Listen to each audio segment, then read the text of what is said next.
Hello guys, आप सभी का एच डी के हिंदी ग्रामर चैनल में स्वागत है। और आज हम अव्यय का तीसरा भाग पढ़ेंगे, जो क्रिया विशेषण अव्यय और समुच्चय बोधक अव्यय दोनों पढ़ लिए हैं। और आज तीसरा अव्यय है संबंध बोधक अव्यय। संबंध बोधक अव्यय कितने प्रकार के होते हैं? 10 प्रकार के होते हैं। संबंध बोधक अव्यय कितने प्रकार के होते हैं? 10 प्रकार के होते हैं। तो संबंधबोधक अव्यय की परिभाषा है, वे अव्यय शब्द जो किसी संज्ञा या सर्वनाम शब्द के साथ लगकर उसका संबंध वाक्य में प्रयुक्त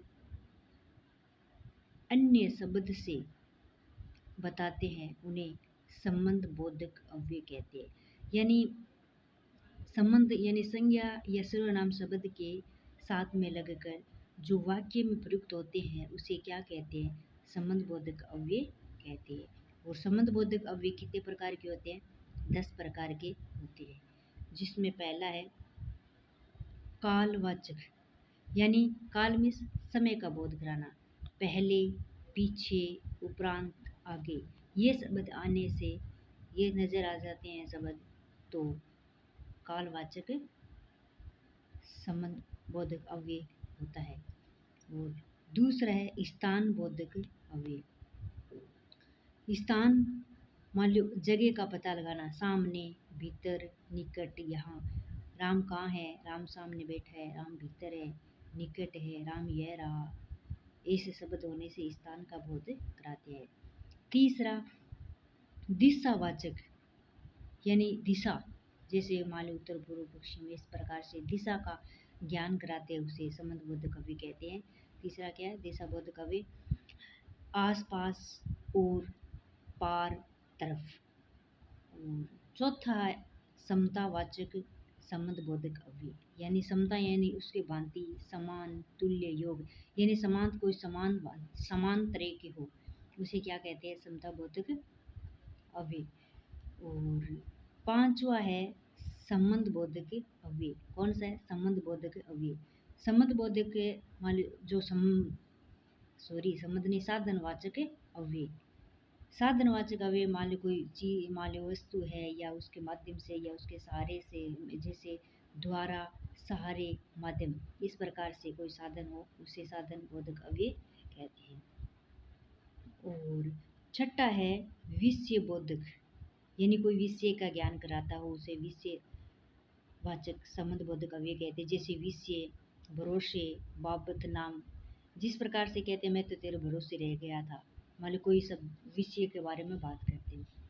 और सातवां है विरुद्धवाचक, यानी खिलाफ। विरुद्ध का मतलब होता है खिलाफ, उल्टे। या देखो, विपरीत, विरुद्ध, खिलाफ, उल्टे, उसे क्या कहते हैं? विरुद्धवाचक संबंध बोधक अव्यय। आठवां भाग है संघवाचक। संघ का मतलब होते हैं साथ साथ, साथ साथ, या संग, सहचर, उसे क्या कहते हैं? संघवाचक अव्यय कहते हैं। नौवां है हेतुवाचक। हेतु, सिवा, लिए, कारण, वास्ते। हेतु का मतलब होता है कोई कारण बताना, उसके माने के वास्ते हुई, माने उसके सिवा कौन थे, लिए, इस प्रकार से हेतुवाचक अव्यय कहते हैं।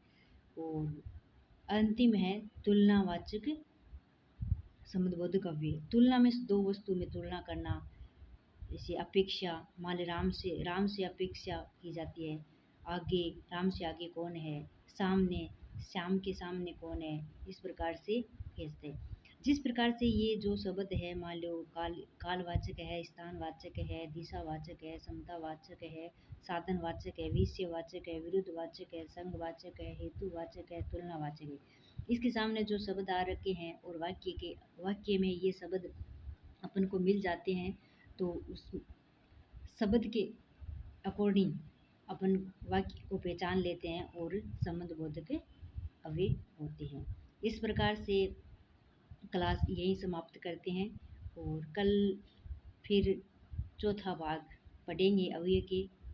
और तब तक के लिए नमस्कार। क्लास अच्छी लगे तो शेयर करना, लाइक करना और चैनल को सब्सक्राइब करना। धन्यवाद।